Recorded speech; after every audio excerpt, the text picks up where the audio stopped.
राधा राधा राधा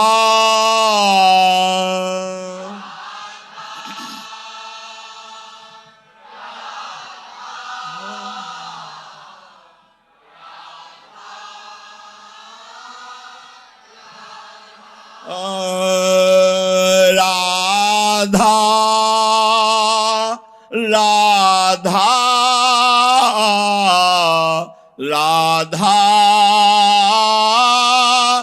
राधा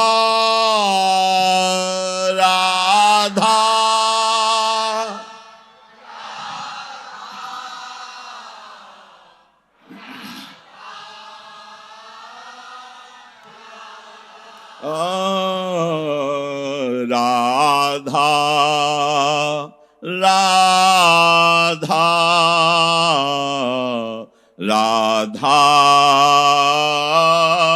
राधा राधा राधा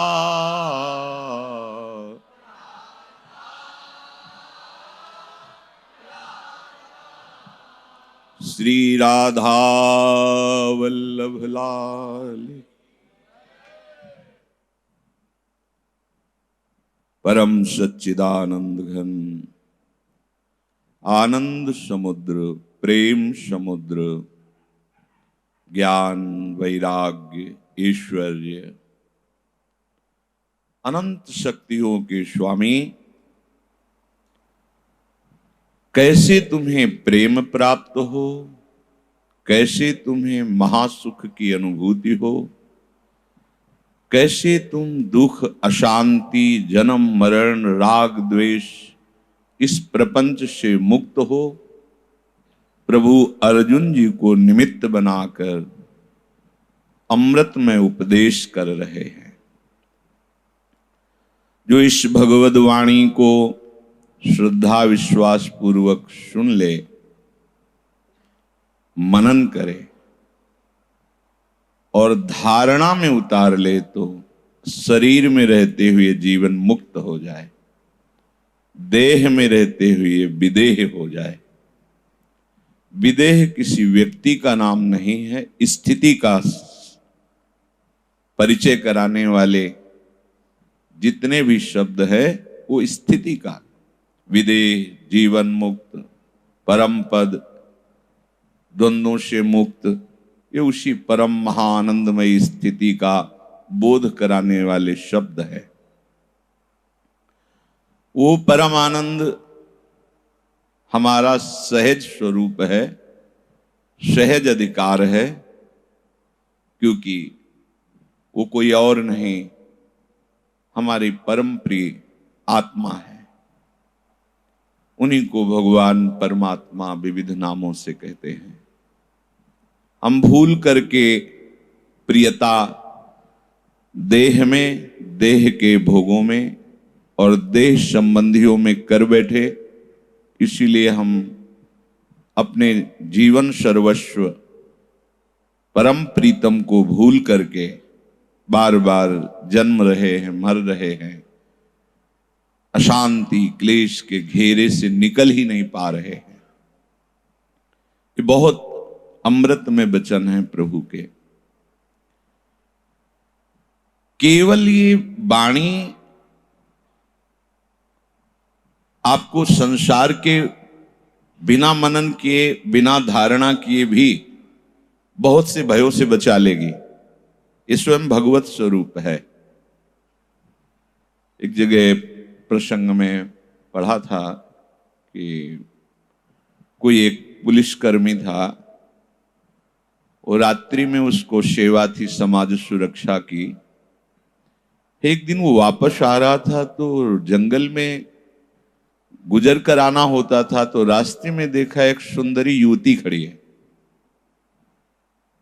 उसने रोकने का इशारा दिया। उन्हें लगा शायद मैं सुरक्षा कर्मी हूं तो इसको सुरक्षा की आवश्यकता होगी, रुक गए। उसने कहा मुझे भय लगता है, यहां से आगे निकाल दीजिए। साथ ले लिया और उसके स्पर्श करते हुए उसकी बुद्धि अधीन हो गई उसके, और वो उसको अपने अधीन करके भोगों में उतार दिया। रोज का रोज उसका मानसिक और शारीरिक बल क्षीण होता गया। अब घर वाले परेशान, वो कुछ बता ना पावे, समय से वो मिल जाती, कहीं किसी भी रास्ते से आवे ठीक उसी समय वहीं मिल जाती, और उसको देखते ही ऐसी बुद्धि अधीन हो जाती, वो कुछ नहीं बोल पाता। हालत ये हो गई कि जो उसकी सेवा थी सुरक्षा की, उसमें भी अनुपस्थित होने लगा, पर उसे नित्य वो विलासिता में उतार दिया। घोर अरुचि भोगों से शरीर शिथिल, पर उधर से बस भोग की ही आकांक्षा। एक वैद्य बहुत प्रसिद्ध थे, वृद्ध भी थे, तो अंदर से प्रेरणा हुई है, उसके पास गए और कहा कि मेरी हालत बहुत खराब है, मुझे शक्ति की जरूरत है। तो उन्होंने कुछ ऐसे चूर्ण बनाए और कागज में लपेट कर ऐसे, पुराने जो लोग कापियां पुरानी हो जाती थी वो रद्दी में बेच देते थे, उन्हीं से वैसे वो जेब में दवा डाल करके गए अपने कमरे में ही, क्योंकि अब सुरक्षा की जो सेवा थी उसमें वो नहीं जा पाते थे। दरवाजा बंद, देखा उस पास खड़ी है, तुम कहां से आ गई? झरोखे से। वो भयभीत हो गया। पहले भी उसे बहुत सी शंकाएं होती थी, पर उसकी बुद्धि काम नहीं करती थी, उसके देखते ही अधीन हो जाती थी। तो उसने कहा मैं तुम्हारा और कोई अमंगल नहीं करूंगी, बस तुम हमारे अनुसार चलो, और ये जो दवा लाए हो इसे बाहर निकाल के फेंको। पहले ऐसा नहीं कहती थी, दूर से बात नहीं करती थी, सीधे शरीर स्पर्श करती थी, आज स्पर्श नहीं किया। उसने कहा तुम आज हमारे आसन पे नहीं बैठी, स्पर्श नहीं कर रही, तुम्हारी जो दवा है वो जिस कागज में लिपटी है उसमें गीता जी का श्लोक है, गीता जी का, हम तुम्हें स्पर्श नहीं कर सकती, इसे फेंको। अब उसको तो और बल हो गया,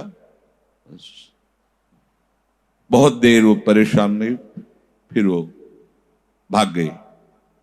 अब तो उसने दवा तो फेंक दी और गीता जी का ग्रंथ सीधे साथ रखने लगे।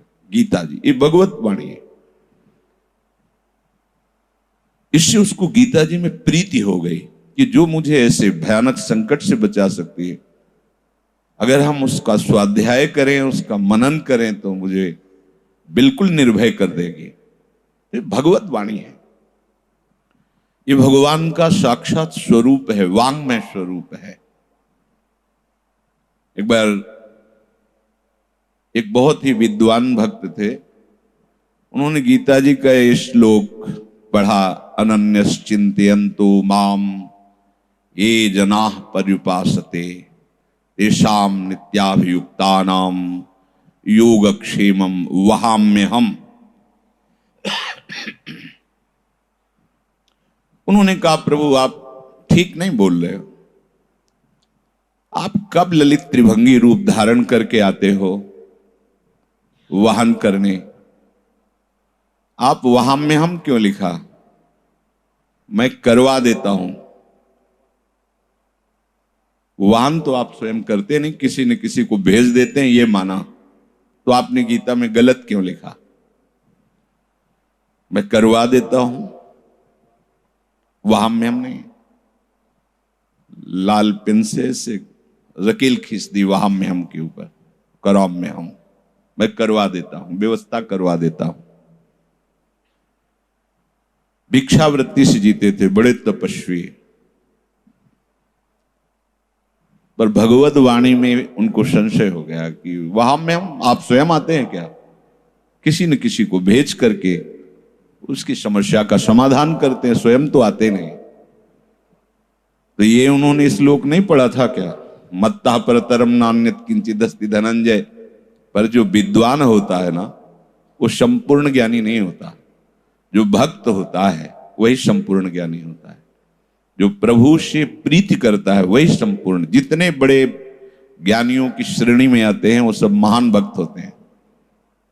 ज्ञान समुद्र भगवान शंकर परम वैष्णव, वैष्णवानाम यथा संभव।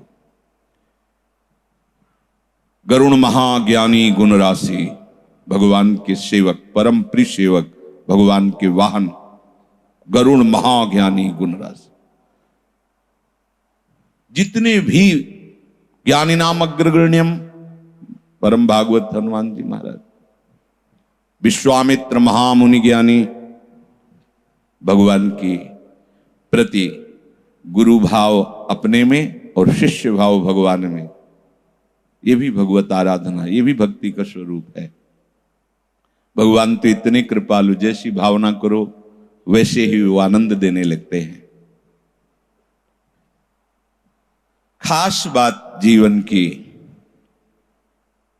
हम अपने करुणा निधान प्रभु को अपना मान ले, कोई भी भाव मान ले, वही परम ज्ञानी हो जाता है। वही वस्तु का बोध हुए बिना केवल शास्त्र ज्ञान पूर्ण ज्ञान नहीं होता। देखो ना, कलम फेरा दी, कह रहे किसी और से करा देते तो और कौन है? बहु नाम जन्मनावंते ज्ञानवान माम प्रपद्यते वासुदेवा स्वरमिति समात्मा सुदुर्लभा। प्रभु के सिवा कोई है ही नहीं, ऐसा अनुभव। पंडिता समदर्शिना, सब जगह मेरा प्रभु है। भिक्षा मांगने वो गए तो बहुत सी भोग सामग्री लिए हुए, नौ किशोर अवस्था, स्वयं प्रभु आए, उनकी पत्नी को दिया, ये भोग सामग्री लीजिए, मैं पंडित जी का सेवक हूं। ऐसे खून बह रहा था। कहा, अरे बच्चा तुम्हारे रक्त प्रवाह कैसे हो रहा है? बोले पंडित जी ने काट दिया है ऐसे इसलिए। और उस विचार में ही मगन रही। प्रभु आज सामग्री रख के चले गए। लौट के जब आए पंडित जी तो उन्होंने कहा, हम आज तक ऐसा आपको निर्दयी नहीं समझती थी। ऐसे नौ किशोर सुकुमार बालक की भौं में तुमने ऐसे काट दिया और खून बह रहा था। तो क्या बोल रहे हो? भूल से भी कभी चींटी को भी कष्ट नहीं देता, फिर किसी बालक को हमेशा क्यों? बोले हमने देखा, वो हमें बता के गया। और जिससे आपने सामान भेजा उसे, मैंने किससे सामान भेजा? आज तो मुझे भिक्षा भी नहीं मिली, तो सामान क्या भेजा? दिखाया सब सामान और बताया सांवले रंग का नौ किशोर। तत्काल डूब गए। ओहो, गीता जी में वहां में हमको काट कर कराम में हम मैं करवा देता हूं। बस रोने लगे, प्रभु क्षमा करो, क्षमा करो, मेरे से गलती हो गई नाथ, मेरे से गलती हो गई। बस ये भगवत वाणी है। सोचो, वांग में स्वरूप है साक्षात जगत गुरु भगवान श्री कृष्ण का। हम श्रद्धा विश्वास करके सुन रहे हैं, बड़े भाग्य। मनन करें, अहो भाग्य। और कहीं धारण कर ले तो जानत तुम्हें तुम्हें हो जाए, वो भगवत स्वरूप हो जाता है।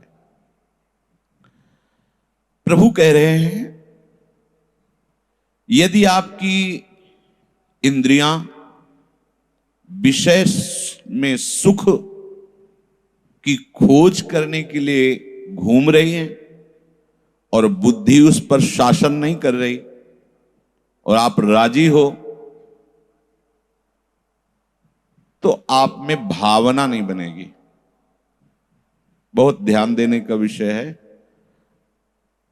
ये भक्ति भावना से ही जुड़ी हुई है।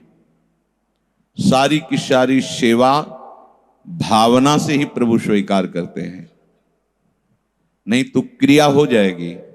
भावना विहीन वो क्रिया हो जाएगी, क्रिया का फल होता है। भावना में प्रभु बिकते हैं, स्वयं प्रभु भाव का भूखा हूं मैं, भाव ही एक सार है। भाव से मुझको भजे तो भव से बेड़ा पार है। भाव बिन सुनी पुकारे मैं कभी सुनता नहीं। भाव पूरित टेर ही करती मुझे लाचार है।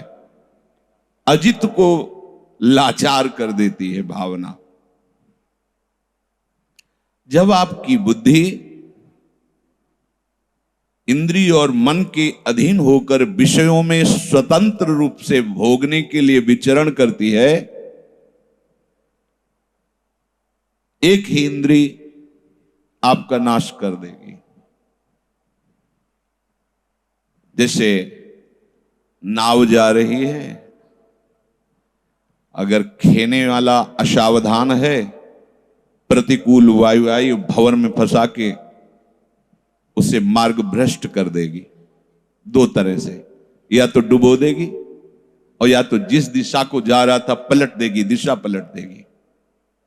ऐसे ही ये इंद्री करती है, या तो भोगों में डुबो देगी, अब निकलने का चांस पता नहीं कब हरी देंगे, ऐसी जन्म जन्मांतर भटकता रहता है। या मुझे भगवत प्राप्ति करनी है इस मानव शरीर में, ये दिशा बदल देगी। जो अपनी इंद्रियों में, मन में, बुद्धि में शासन नहीं कर पा रहा, वो कैसे भगवत मार्ग में चलेगा? और ये शासन भगवत चरणारविंद से प्राप्त अध्यात्म शक्ति के द्वारा होता है। ये घी दूध पी के, पहलवानी करके, वर्जिश करके, जिम जाके कोई सोचे कि इंद्रिय और मन को अधीन कर ले, आज तक कोई ऐसा नहीं प्रमाण मिला। जब कोई इंद्रिय और मन पर विजय प्राप्त करने की सोचा है, तो प्रभु के चरणारविंद के चिंतन में डूब करके नाम बल, अध्यात्म बल के द्वारा इन इंद्रियों को परास्त कर दिया है। तभी देह भाव विस्मृत परमानंद की उनको प्राप्ति हुई है। जब तक आप अपने को शरीर मानकर सुख आराम की चाह, भोगों में आनंद की खोज, बुद्धि आपकी प्रभु से युक्त नहीं होगी, और जब बुद्धि प्रभु में नहीं लगी है तो भावना ही नहीं बनेगी। मुझे भगवत प्राप्ति करनी है, यहां से भावना शुरू होती है। फिर धीरे धीरे दास्य भाव, सख्य भाव, वात्सल्य भाव, कांता भाव, सहचरी भाव, और उस भाव में भी विविध भावों की तरंगे, कैसे कैसे प्रिया प्रीतम को सुख पहुंचाना, भावना में डूबा रहता है। जिसकी इंद्रियां विषयों में सुख बुद्धि करके विचर रही हैं, उसकी बुद्धि प्रभु से युक्त नहीं होती। जिसकी बुद्धि प्रभु से युक्त नहीं होती, उसकी भावना नहीं बनती, और जिसकी भावना नहीं बनती उसे शांति नहीं मिलती। और अशांतस्य कुता सुखम, जो अशांत अंतःकरण वाला है वो कभी सुखी नहीं हो सकता। इसलिए बहुत सावधानी से एक एक क्षण अपने आराध्य देव के चिंतन में ऐसे डूबे, ऐसे गाढ़ चिंतन में डूबे कि बाहरी थोड़े समय के लिए तो शुद्ध हमारी जाए। कहां हैं हम, कौन हैं हम? जैसे सुषुप्त में आपको व्यवहार का, स्थूल शरीर का बिल्कुल ज्ञान नहीं रहता, ऐसे ही एक अवस्था होती है भक्ति की। अखियां सोई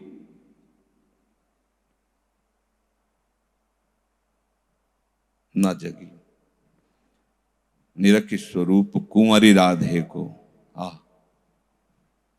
कभी तो ऐसा सोचो, पर वो भावना नहीं बनेगी जब तक इंद्रियां विषयों में विचर रही। भागवत चिंतन से जागृत में ऐसी स्थिति मिलती है कि आप क्रिया कर रहे हैं पर आसपास क्या हो रहा है आपको पता नहीं चलेगा।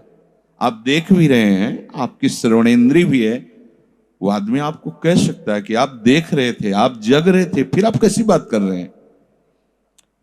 अगर ये तन्मयता किसी प्राकृतिक क्रिया में कर ली जाए तो भी ऐसा हो सकता है, पर वो विनाशी है, इसलिए स्थिति भी विनाशी ही होती है। भगवान दत्तात्रेय जी ने एक बाण बनाने वाले को देखा। तदैव मात्मन्य वरुद्ध चित्तो न वेद किंचित बहिरंतरम वा यथे सुकारो नृप्रतिम ब्रजंतो मिशौगतात्मान ददर्श पार्श्वे। अवधूत शिरोमणि दत्तात्रेय जी ने देखा कि राजा की सवारी धूमधाम से निकल गई और बाण बनाने वाला बाण की नोक बनाने में तन्मय था। जब सवारी निकल गई तो उसके बाद एक कर्मचारी वहां से निकला और पूछा बाण बनाने वाले से कि राजा की सवारी पास से निकल गई है, कितना समय हुआ? तो उसने कहा, कब राजा की सवारी निकली? और धूत शिरोमणि दत्तात्रेय जी वहीं पास में विराजमान थे। राजा की सवारी तो बड़े कोलाहल से निकली थी, मुझे पता। जिसका चित्त आराधना में तन्मय हो रहा है, आराध्य देव में निरुद्ध हो रहा है, उसको ना बाहर का कोई भान होता है, ना भीतर का कोई भान होता है। अंतःकरण का भी कोई और बहिकरण का भी कोई क्रिया हो रही, कुछ भी न श्रवणेंद्री सुन रही, न नेत्रेंद्री कुछ देख रही, और जागृत अवस्था है, उसे कहीं किसी पदार्थ का भान नहीं होता। वेद माने अनुभव न जानना, न वेद किंचित बहिरंतरम वा, बहि और अंतरम वा, कोई बोध नहीं रहता उसको। देखो एकाग्रता में, तन्मयता में कितनी सामर्थ्य है। बाण बनाने वाले की कर्णेंद्री थी, लेकिन उसने सुना नहीं, न ढोल, न नगाड़े, न घोड़ों की टाप, न वो जय जयकार, कुछ नहीं सुना। श्रवणेंद्री थी, कर्णेंद्री थी। मन, इंद्रियां वही होते जहां आप होते हैं। प्रभु कह रहे हैं इस वृत्ति को हमने गुरु बनाया, दत्तात्रेय जी। इस वृत्ति को कम से कम 24 घंटे में 1 मिनट के लिए कभी ऐसी वृत्ति आए, ऐसी चाह करो, भावना करो, पर नहीं कर सकते जब तक इंद्रियां विषयों के सुख में विचरेंगी। प्रभु ने पहले कह दिया कि भावना नहीं बनेगी। इसकी बुद्धि इंद्रियों के भोगों में सुख ढूंढ रही, उसकी भावना नहीं बनती। इसलिए सावधान होकर प्रभु कह, तस्माद्यस्य महाबाहो निगृहीतानि सर्वशः इंद्रियाणि इंद्रियार्थेभ्यस् तस्य प्रज्ञा प्रतिष्ठिता। हे महाबाहो, जिस उपासक की इंद्रियों के विषयों से सर्वथा निवृत्त हो चुकी, वश में हो गई है, उसकी बुद्धि परमात्मा में स्थित मानी जाती है, वो सिद्ध माना जाता है। इसलिए सावधान होकर के इंद्रियों के द्वारा उन विषयों को जो हमारे शास्त्र सम्मत साधना में बाधक नहीं है, निषेध नहीं, उनको स्वीकार करने से उपासना बढ़ती है, और जो निषेध है उनको स्वीकार करने से हमारी उपासना नष्ट हो जाती है। सात्विक भगवत अर्पित विषय, शास्त्र सम्मत विषय, उसके सेवन के बिना तो शरीर निर्वाह होगा ही नहीं। ऐसा नहीं कि वो एकदम निर्विषय शरीर को सुखा देता है, ये भी कितने दिन, जब फिर वर्षा होगी तो फिर हरियाली आ जाएगी। अधिक गर्मी में सब सूख जाता है, जब वर्षा हुई तो उससे ज्यादा उसमें हरियाली आ जाती। तो ये भी अज्ञान है कि अब आधा आधा कवल खा के शरीर को सुखा दिया, फिर जब तो पेट बढ़ जाएगा, देख लेना। ये इंद्रिय विजय नहीं हुआ। युक्ताहार विहार, उचित आहार, उचित वस्त्र, उचित शयन, उचित विहरण, उचित बोलना, उचित मौन, हर समय प्रभु के विषय में सोचना, चिंतन करना। अब जो रंग आएगा वो सदा सदा के लिए आएगा। ये उतावली वाला, जल्दी वाला कार्य नहीं कि आज से बस रोटी छोड़ दिया हम इंद्रिय विजय हो जाएंगे। पीछे चर्चा हो चुकी। ठीक है, आप शरीर को सुखा सकते हैं निराहार होकर, लेकिन रस बुद्धि कहां है? वो तो भगवत चिंतन से आएगी ना। अब चिंतन हो रहा है कि भोजन मिले, भैया चुपचाप पहले उठो, 2 रोटी खाओ, जिससे चिंतन तुम्हारा बदले। हमारी बात है चिंतन को बचाना। अब तुम्हारा चिंतन हो रहा है कि आज हम व्रत हैं या 5 दिन का व्रत है, अब वो कब 5 दिन जल्दी पूरी हो और हम आहार लें। जरूरत नहीं ऐसे। 2 रोटी लो, अर्पित करो, पाओ और चिंतन करो। हमारा चिंतन बचना चाहिए। सावधानी पूर्वक हर समय जागृत रहो। एक बार पूज्यपाद सिउड़िया बाबा जी से एक सत्संगी ने प्रश्न किया कि आप कहते हैं ये सब स्वप्न है जगत, तो हम आप क्या हैं? ये सत्संग क्या है? उनका स्वप्न। बोले कैसे? बोले जगो तब तुम्हें बताएंगे, अभी तो तुम स्वाप्निक पुरुष हो। बोले बाबा समझे नहीं। बोले हम और तुम जब तक दिखाई दे तब तक स्वप्न में हो। जगने के बाद क्या होता है? केवल हम ही हम होते हैं, या केवल तुम ही तुम होते हो, हम तुम नहीं होते। स्वप्न में जो देखा, जब जगे तो अकेला होता है ना, तब मानना कि आप जग गए हो, जब एक ही परम पुरुष केवल दिखाई दे, इधर इधर इधर सब जगह। तो बोले इस स्वप्न में फिर आप क्या कर रहे हो? जगा रहे हैं आपको।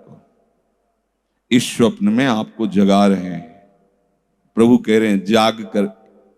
अभी एक दिन एक उपासक प्रश्न किया कि इस शरीर में रहते हुए नित्य लीला में प्रवेश हो जाएगा? शायद वो समझे ना हो या हम ना समझे हो, दोनों में एक की समझ। जो हम ये कहते हैं शरीर में रहते हुए, उसका भाव होता है कि शरीर चल फिर रहा है, वो शरीर के राग में नहीं है, वो तो आराध्य देव में है। शरीर का स्मरण रहते हुए कोई नित्य लीला में प्रवेश नहीं कर सकता। फिर उसको सरलता से समझाया, नित्य लीला तो बहुत बड़ी बात है, स्वप्न नहीं देख सकते तुम। शरीर की स्मृति हो और स्वप्न, तो आप स्वप्न नहीं देख सकते। जब सैया में शरीर की शुद्धि रहित होते हैं तब आप स्वप्न देखते हैं, जो एक नाशवान बात है। शरीर की शुद्धि रहित होते हैं तब आप सुषुप्ति में होते हैं। जब ये 2 अवस्थाएं आपकी शरीर शुद्धि विस्मरण पर ही प्राप्त होती है, तो ये तो त्रिगुणातीत कालातीत अवस्था है, नित्य लीला में प्रवेश। शरीर के खान पान सुख आराम का भी ज्ञान हो और नित्य लीला में प्रवेश भी हो, तो ये बात समझ में नहीं आती कि सूर्य भी उदय हो गया और अंधकार भी बना हुआ है। इसलिए जागते रहो। या निशा सर्वभूतानां तस्याम जागर्ति संयमी, यस्याम जागृति भूतानि सा निशा पश्यतो मुने। संपूर्ण प्राणी जो रात में सोता है, उस समय संयमी जगा हुआ होता है। भाव इसका समझना होगा। और जिस समय सब जगे होते हुए, जिस दिन में सब जगे होते हैं, संयमी उसमें सोता है। प्राकृतिक शब्दों का तो बात समझ में आ रही, ऐसा अर्थ नहीं है इसका। या निशा सर्वभूतानां तस्याम जागृति संयमी। जिनकी इंद्रियां विषयों में सुख है ऐसी भावना से हट गई है, उन्हीं को इंद्रिय विजयी कहते हैं। विषयों से अंतराय करना और उनमें सुख बुद्धि रखना, इसे कोई त्याग नहीं कहते, इसे वैराग्य नहीं कहते। पर प्रारंभ में तो ऐसा ही होता है, वास्तविक होता है विषयों में सुख बुद्धि खत्म हो जाना। सांप की एक जहर की ग्रंथि होती है, अगर वो ग्रंथि हटा दे तो गले में डाले घूमो, कुछ नहीं, माला से ज्यादा कुछ नहीं है उसमें, जहर के दांत हटा दो बस। ये जो अज्ञान, ये जो मोह कि भोगों में सुख है, यही जहर है, और ये हट गई, पूरे विश्व के भोग आपके आस पास रहे, कुछ नहीं होता। तुम्हें दिखाई देगा भोग, उसको दिखाई देगा योग, सब में मेरा प्रभु विराजमान है। तो जिसकी इंद्रियां और मन वश में नहीं है, जो भोगों में आसक्त है, प्रभु से विमुख है, उसे कहा जाता है मोह निद्रा में शयन किया हुआ। वो जगा हुआ नहीं, मोह निशा सब सोवन हारा, और सोते सोते वो स्वप्न देख रहे हैं। देखे ही स्वप्न, ब्याह हुआ, लड़का बच्चा, पढ़ाई लिखाई, इतनी जमींदारी, इतना बैंक बैलेंस, इतना, ये सब स्वप्न देख रहे हैं। मोह निशा सब सोवन हारा, देखे स्वपन अनेक प्रकारा, या निशा सर्वभूतानाम, समस्त प्राणी जिसमें सोया हुआ है। क्या सोया हुआ है? प्रभु से विमुख होकर के, मैं तू को सत्य मान करके, जो इंद्रिय भोगों में, इंद्रिय विलासिता में, भोगों के संग्रह में लगा हुआ है, वो सोया हुआ पुरुष है। कोई भी हो, चाहे जितना ज्ञान बघार रहा हो, वो सोया हुआ है। प्रभु के नाम में, रूप में, लीला में जिसने निश्चय कर लिया है कि अब एक क्षण का कभी अंतराय नहीं आने देंगे, वो जागा हुआ है। और जब ये जान गया है कि प्रभु ही प्रभु हैं, अब नींद से पूरा जाग, जैसे होता ना, स्वप्न देख रहे हैं और जग गए, तो जगे होने पर भी स्वप्न का अस्तित्व बना रहता है कुछ देर। भयावह हुआ, कई बार तो अपने को ऐसा हुआ, बहुत भयावह स्वप्न, एकदम तो जग करके एकदम ऐसा सब ठीक है, फिर भी कई बार ऐसे सुखद झूठा है स्वप्न है, फिर भी अंदर उसका चिंतन चल रहा है कि कितना अच्छा। कई बार कैसा व्यर्थ का स्वप्न, जगने पर भी उसका अंदर से तो जग गए, नहीं झूठा है, फिर भी अस्तित्व अभी पूरा जगा हुआ नहीं माना गया। जब अंतराय होगा उस जगने का, तब फिर पूरा अंतराय बन जाते हैं। अरे वो तो झूठा, एक दो दिन बाद उसका विस्मरण ही हो जाता है। समझ रहे हो ना? ऐसे ही समझ में आ गया है, आप जान भी रहे हो तो भी इसका प्रभाव बना रहता है। उस समय तक चूक हो सकती है, जब तक उसका चिंतन है तब तक चूक हो सकती है। सुख बुद्धि खत्म हो गई सब, फिर भी जैसे स्वप्न है, पता है कि स्वप्न है, पर वो सुखद या दुखद हुआ तो जगने पर भी वो घटना अपना प्रभाव देती है। ऐसे ही हम सत्संग के द्वारा प्रतिदिन जगाए जा रहे हैं, ये हमारा जगाना होता है। और जग तो रहा है, पर बार बार वो स्वप्न उसे घसीटता है। मान भी रहा है मिथ्या है, पर उसका चिंतन हो रहा है, अभी जगा नहीं। जगने जैसे हाँ, ये हालत चलती रहती है। और कोई कोई ऐसा होता है कि ऐसा अब लो नशानी चल पड़ा। हम जो कुछ कर रहे हैं इसका क्या परिणाम होगा, यह सोया हुआ पुरुष बिल्कुल नहीं देखता। जो माया आसक्त है, मोह में ग्रसित है, बिल्कुल बहुत बड़े बड़े भयानक अपराध बन जाते हैं। एक परिचय के आते थे हितधाम में, तो उनकी पत्नी गर्भवती थी। लोग श्रद्धा के कारण बता देते हैं कि संतों की दृष्टि पड़े ऐसा। कुछ समय बाद जब दोबारा आए, थोड़ा वो, तो उनका और डॉक्टर को दिखाया था, उसके सर में कुछ, वो अंग्रेजी से कुछ बोल रहे होंगे, बोले, फिर हमारे लोगों ने उसको नष्ट करवा, हाँ घिया तरोई है, हमारे अनुकूल नहीं, हटा दिया। ऐसा महापाप है ये, परिणाम को नहीं जानते। जो माताएं बहनें, तब कितनी घोर निर्दयता। तुम्हारे उदर में जो बालक रक्षा का पात्र है, तुम्हारे ही कर्म परिणाम से तो तुम्हारा बालक बना है आकर के, अंग विहीन है या कुछ भी है, उसको सादर आने दो और जीवन भर सेवा करो, तो तुम्हारा जो कर्म था उससे तुम मुक्त हो जाओगे। नहीं नहीं, वो ठीक नहीं है। अब ये जो भ्रूण हत्या, गर्भ हत्या, ये जो बड़ा भयानक भयानक पाप, कैसे हृदय कठोर होते जा रहे हैं। बाहर खेलते हुए आंगन में मां अपने बच्चे को कोई एक जरा सी भी चोट पहुंचाए बर्दाश्त नहीं करती, वो वही मां कई कई बच्चों को नष्ट करवा देती गर्भ में। ये कौन सा ज्ञान है? ये कौन सा प्यार है? ये कौन सा धर्म है? घोर महापाप, गर्भ हत्या, भ्रूण हत्या, गर्भपात।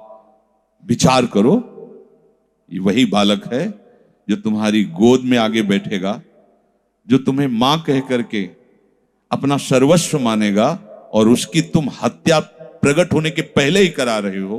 क्या है ये ऐसा पाप है, बहुत दुर्गति होती है। वो ये इस तरफ बिल्कुल नहीं देखता कि परिणाम क्या होगा। कुछ तो ऐसे भी अज्ञान अंधकार से ग्रसित है कि बच्ची पुरुष और उसकी पत्नी दोनों मिलकर उसका विरोध कर देते हैं और उसकी हत्या करवा दे। लड़की नहीं, लड़का।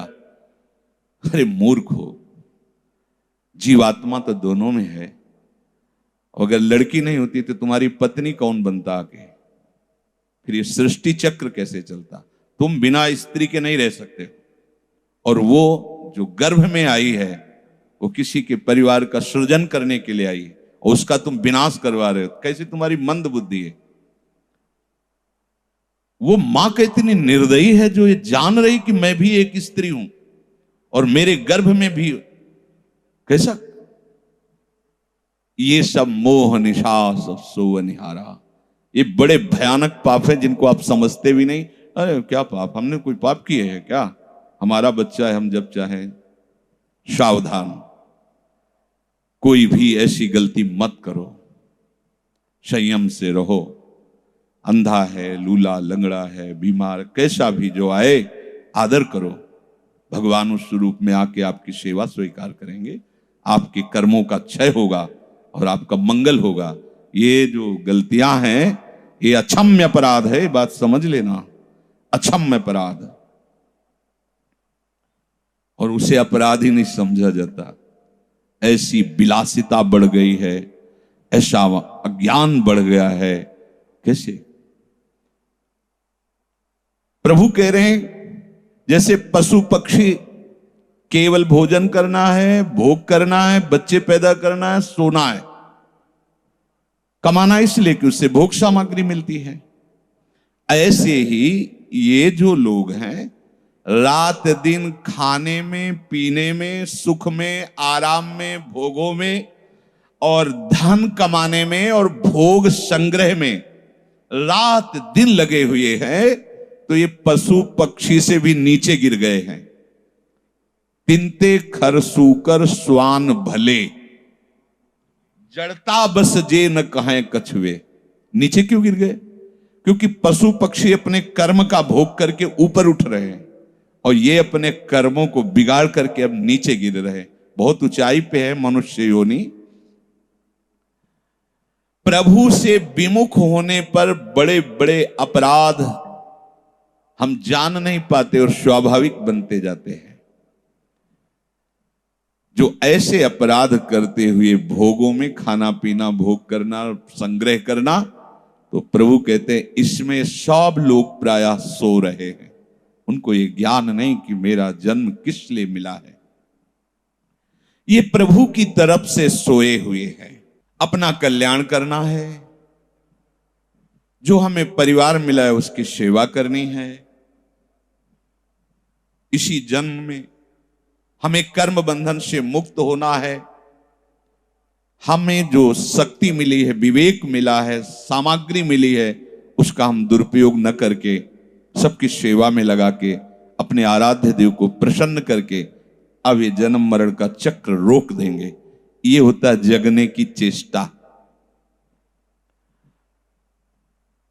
तस्याम जागृति संयमी, जो संयमी पुरुष होता है, उपासक होता है, भगवत भक्त होता है, तो जिस रात में सब सो रहे हैं, रात का तात्पर्य ये दिन रात से नहीं है, वो मोह निद्रा से है, जहां बिल्कुल उनको अपने कल्याण की फिक्र नहीं, अपने कर्मों के परिणाम का चिंतन नहीं, भजन नहीं, भगवत आश्रय नहीं, उस रात्रि में भक्त जागता है। वो हर समय अपने प्रभु का चिंतन करता है और एक एक चेष्टा पर अपनी नजर रखता है और हर क्रिया का क्या परिणाम है वो जानता है। इंद्रियों को, मन को गलत मार्ग से हटाकर भगवत मार्ग में लगाता है। जो भी उसके पास भोग सामग्री है, भोगों का संग्रह है, वो केवल प्रभु की सेवा में अर्पित करता है। सब प्रभु के स्वरूप है, पति पत्नी बच्चा बालक सब भगवत स्वरूप। भावना ही तो बदलनी है, भावना बदल गई तो बात बदल गई। जो भक्त है, संयमी है, भगवत मार्ग का पथिक है, वो संसार को भी जानता है और अपने स्वरूप को भी जानता है और भगवान को भी जानता है। और जो सोया हुआ है गाढ़ सुषुप्ति में, ना वो संसार को जानता है, ना अपने को जानता है, ना भगवान को जानता है। ये सोए हुए लोग हैं। खाना पीना, कमाना, भोग संग्रह करना, यही सब। जागा हुआ वही है जो लक्ष्य बना लिया, अब मुझे भगवत प्राप्ति करनी। एक एक मिनट का उसको हिसाब है, मेरा कोई भी कर्म गलत ना हो जाए, मेरा कोई भी शब्द चूक न कर जाए, क्योंकि मुझे भगवत प्राप्ति कर। वो जगा हुआ है। तस्याम जागृति संयमी। आगे करें यस्याम जागृति भूतानि, जिसमें संसारी लोग जागते हैं, अर्थात अमुक भोग भोग लिया, अब ये भोग भोगेंगे, अमुक वस्तु ले आए हैं, अब और ये लाएंगे। सावधान, एक एक पैसे का हिसाब, कहीं कोई गड़बड़ी ना हो जाए। एक एक इंच जमीन का ख्याल, बैंक बैलेंस का ख्याल पूरा। इतने रुपए आ गए हैं, इतने और आ जाएंगे तो काम बन जाएगा। न्यायपूर्वक बनेगा तो बनेगा, नहीं तो अन्यायपूर्वक कर लेंगे। और वो इस बात में बड़े खुश होते हैं कि हमने ये चीज कमा ली, ये चीज संग्रह कर ली, और उसे देखकर अभिमान करते हैं। चार लोगों के बीच में कहते हैं, तुम्हें पता है हमने अपने बल से कमा के खड़ा किया है, ये गाड़ी हम लाए हैं, ये सब हमारा है। इस तरह वो नाशवान स्वाप्निक भोगों के ही चिंतन में जागते रहते हैं। मान बढ़ाई प्रतिष्ठा की कामना से बड़े बड़े अनुष्ठान करते हैं, दान पुण्य आदि। ये सब सोए हुए। इनका ये जो जागना भी दिखाई दे रहा है वो भोगों में ही है। बोले ऐसे जागने में सा निशा पश्यतो मुने हैं। जो मुनिजन हैं, जो साधक हैं, जो मननशील है, वो इसमें सोते रहते हैं। सोते रहने का मतलब कोई परवाह नहीं है कैसी व्यवस्था में हम रह रहे, कल क्या होगा इसकी कोई चिंता नहीं, क्योंकि जो आज वही कल। कौन? योगक्षेमम वहाम्यहम्। नहीं तो उनको अपने कल्याण की भी तो चिंता होती होगी। तो इसमें लिखा है सा निशा पश्यतो मुने, जैसे रात्रि में बेफिक्र होकर सोता है ना संसारी आदमी, ऐसे ही भक्त बेफिक्र रहता है। जिसमें संसार जागता है ना, ये कमा लिया, ये कमा लेंगे, ऐसा कर लेंगे, वैसा कर लेंगे, इसमें भक्त सोते जैसे सोता हुआ निश्चिंत रहता ना, ऐसे बिल्कुल निश्चिंत रहता है, क्योंकि उसको पता है योगक्षेमम वहाम्यहम्। मेरे प्रभु सर्व सामर्थ्यशाली है, उनको जब जैसा लगेगा वैसा मुझसे करवा लेंगे और वैसा हो जाएगा, मुझे बिल्कुल परवाह नहीं। जिन सांसारिक पदार्थों का भोग और संग्रह करने में मनुष्य अपने को बड़ा बुद्धिमान, बलवान, धनवान और इसमें राजी रहता है, जो भगवत मार्ग का मननशील उपासक है उसकी दृष्टि में बिल्कुल रात के समान है। वो इससे बिल्कुल बेफिक्र रहता है। तो कहते तो बाबा जी की बात है, नहीं, गृहस्थी में रहते हुए ऐसे कर्मण्येवाधिकारस्ते मा फलेषु कदाचन, यह निश्चिंतता, अपने कर्तव्य का पालन कर रहे, परिणाम क्या होगा हरि जाने। और बहुत सुंदर ढंग से निर्वाह करते हैं हरि। हरि जिसकी बागडोर हरि पकड़ लेते हैं, उसका रथ ठिकाने पे लगा देते हैं। भरोसा करो, तुमसे अनंत गुना चतुर हैं, उनके हाथ में तुम अपनी बागडोर दे दो, संभाल लेंगे। तो भक्त ने तो दे दिया है, तो बोले वो ऐसे जहां सब जागृत हैं इस विषय में, ये कमा लिया, ये किया, ये करना, ये करना, ये करना है, वहां भक्त के हृदय में क्या आता है, अब कुछ नहीं करना है, राधा राधा राधा राधा, अब सब होगा उसका, चाहे वो गृहस्थ हो चाहे विरक्त, सब। जैसे बच्चे कंकड़ पत्थर से खेलते हैं, बचपन में सब लोग खेलते हो, कांच की गोली नहीं होती, अगर वो गोली जीत गया हमारी तो ऐसी उदासी होती है जैसे मानो राज्य छीन गया हो। कांच के कंकड़ पत्थर ऐसे खेलते हैं, बचपन में सब खेलते हैं ऐसे ही, और जीत गया तो इतना हर्ष होता है, क्या कहना है। लेकिन है क्या है उसमें, न कोई स्वाद है, न उनका कहीं प्रयोग है। कांच की गोलियों का कहां प्रयोग है। एक एक गोली में झगड़ा हो जाता है, पिटाई हो जाती है बच्चों में। तो बड़े लोग आके यही कहते हैं बच्चे हैं, नादान हैं। भक्ति की दृष्टि में संपूर्ण ब्रह्मा तक का वैभव कांच की गोली से बढ़कर नहीं है। हरिवंश महाप्रभु कह रहे हैं ना, मणिगण पुंज ब्रजपति छाड़त, हित हरिवंश कर गही कंचु।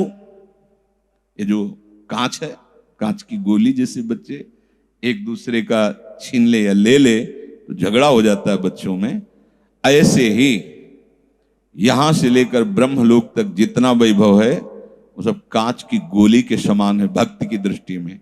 क्योंकि मणि कौन है, इंद्रनील मणि श्याम मनोहर सात कुंभ तन गोरी। जिसने प्रभु का आश्रय लिया, प्रभु का नाम जब शुरू किया, उसके लिए इसका कोई महत्व नहीं। और आप आंतरिक बात समझ लेना, जिस दिन आप हृदय से प्रभु के आश्रित हो जाओगे तो आपके लोक व्यवहार को भी बहुत अच्छी तरह प्रभु निर्वाह करेंगे।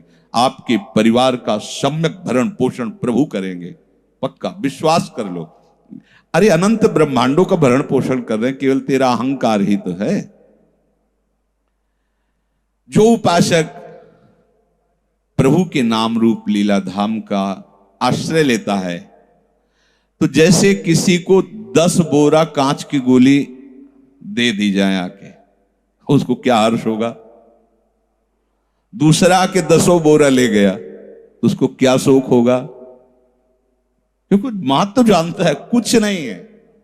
ऐसे ही विश्व का सारा वैभव आ जाए तो उसको कोई हर्ष नहीं, और सारा वैभव तो कोई शोक नहीं। ये बात समझ लीजिए। ये जो भगवान के नाम रूप में रमण करने वाले हैं, भगवान के गुणों के चिंतन में रमण करने वाले हैं, उनके लिए ये संपूर्ण वैभव कांच की गोली से बढ़कर नहीं है। आ गया कोई बात नहीं, ले गया कोई बात नहीं। तो जो भोग संग्रह में लगे हुए हैं उनमें ये बातें दिखाई देती हैं। समझना, झूठ, कपट, लड़ाई झगड़ा, बेईमानी, व्यभिचार, हिंसा, अहंकार, ये अंदर छाए रहते हैं। अगर कहीं ये कुछ है तो समझो अभी सोने वाली ही लाइन में है, पंक्ति में है, हम अभी जगे नहीं हैं। जो प्रभु की तरफ चला उसे जगा हुआ कहते हैं। जग रहा है, उसका एक क्षण के लिए भी यदि उसे प्रभु का चिंतन छूटा तो बर्दाश्त नहीं कर पाएगा। अरे ऐसा नहीं हो, जलन होगी, ऐसे कैसे हो गया, कैसे प्रभु का नाम छूट गया, उनका चिंतन छूट गया। ये बहुत खास बात है जगे हुए पहचान करने की। यदि भगवत चिंतन छूटा तो अभी गड़बड़ी है। जो जगा हुआ पुरुष होता है वो मननशील, इसीलिए भगवान ने एक शब्द का प्रयोग किया, ये सा निशा पश्यतो मुने। जो मननशील होता है उसे ही मुनि कहते हैं। वेद शास्त्र मंत्रारुत, वेद शास्त्रों का मनन, मंत्रों का मनन, तो प्रभु के नाम का मनन, रूप का मनन, लीला का मनन, चिंतन, यहां मुने कहा है। मननशील, हर समय प्रभु के विषय में ही चिंतन करना, ये पहला लक्षण है जगने वाले का। उसका चिंतन बदल जाएगा भगवत, क्योंकि महत्व बुद्धि नहीं रही। अच्छा बताओ क्या करोगे, यहां से विश्व के जितने बैंक है सब तुम्हारे नाम हो गए, करोगे तो क्या करो, खाओगे तो 4 रोटी दाली, रुपया तो नहीं खाओगे ना। एक बहुत ही स्वर्ण से प्रेम करता था, सोने से, स्वर्ण। उसने किसी देवता को सिद्ध किया और कहा मैं स्वर्ण स्वर्ण ही चाहता हूं। कितना? कमरे में थे, बोले पूरे कमरे में, खड़े हो जाओ। माया, दैवी शक्तियां ऐसा सामर्थ्य रखती हैं। अब यहां से बोले अब इसके ऊपर भरते हैं तो इतना ही रहने दे, नहीं तो अभी मर जाओगे अगर। बोले इतना रहने, बाहर से बंद, अब न पानी मिलेगा न भोजन मिलेगा। क्यों? ये बात सुन के थोड़ी ही देर में वो रोने लगा। उसने कहा बाहर से तुम्हें लाक कर देते हैं, जब तक जियो आसपास तुम्हारे स्वर्ण स्पर्श करता रहेगा, नेत्रों से जहां तक दृष्टि जाएगी सोना ही सोना रहेगा। थोड़ी देर में ही कांप गया और बोला नहीं चाहिए, हमें वो स्वतंत्रता चाहिए कि हम लेट सकते हैं, हम पानी पी सकते हैं, हम भोजन पा सकते हैं। ये अज्ञान की बात के अंतर्गत। क्या तुम्हें प्रिय लगता है? क्या तुम्हें प्रिय लगता है? भोजन तो यहां तक ढक दिया जाए, उग जाओ तुरंत। जल, क्या तुम्हें प्रिय लगता है? सही पूछो तो ये केवल प्रीतम को प्राप्त करने के लिए इनका प्रयोग है। ये हमारे प्रीतम कोई नहीं, देख लीजिए। पर अज्ञान के कारण ये सब प्रीतम लगते हैं। परम प्रीतम प्रभु को छोड़कर हाँ इतना सोना, इतना चांदी, इतना रुपया, इतने लोग, इतना पैसा, होगा क्या? जब मरोगे तो सब यहीं रहेगा और उसकी आसक्ति ढोकर ले जाओगे और वही तुम्हारी दुर्गति का कारण बनेगा। ये कौन सा ज्ञान है? ये कौन सा आपको बोध हुआ है? कांच की गोलियों का महत्व तुम्हारे हृदय में भी है, कौन सा ज्ञान है? ये बहुत सूक्ष्म बातें हैं। पढ़ लेना, उपदेश कर देना, लेकिन अंदर से चाह इसी की रखना, इसी का नाम माया है। चाह मिट जाए वही महात्मा है, वही मुनि है। और ये चाह मिटाने का सहज उपाय है मनन। हर समय प्रभु का चिंतन मनन होता रहे। मननशील दूसरा शब्द, जैसे उसमें बताया गया झूठ, कपट, बेईमानी, ये सब ऐसे मननशील। फिर दूसरा शब्द संयमी। पहले संयमी कह देते तो तुक नहीं बनता, क्योंकि मननशील ही संयमी होगा। अगर वो विषयों का मनन कर रहा है तो संयमी कैसे होगा? भगवत मनन करने वाला ही संयमी हो सकता है। बिना भगवत चिंतन के कोई संयमी वास्तविक हो ही नहीं सकता है। प्रभु की सन्मुखता, मननशील, संयमी, प्रभु की सन्मुखता। परिणाम अपने स्वरूप का बोध, भगवत चरणारविंद में प्रेम। वो ऐसी स्थिति को प्राप्त होता है। कोई पद, कोई पदार्थ, कोई भी पद, कोई भी पदार्थ उसे लुभायमान नहीं कर सकता। ये जगे हुए पुरुष का लक्षण है। कैसी स्थिति होती है जगे पुरुष की?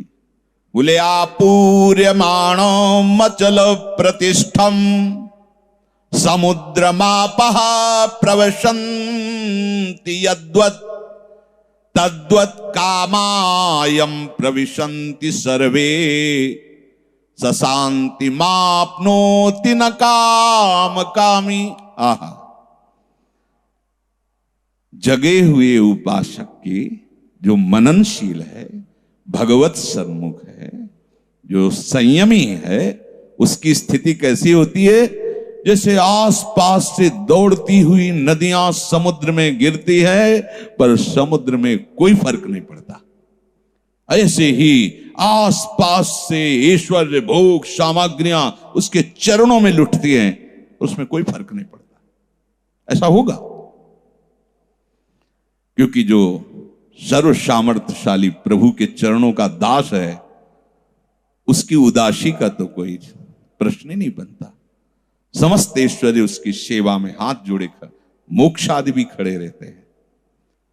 आपूर्यमाण मचल प्रतिष्ठम। आहा,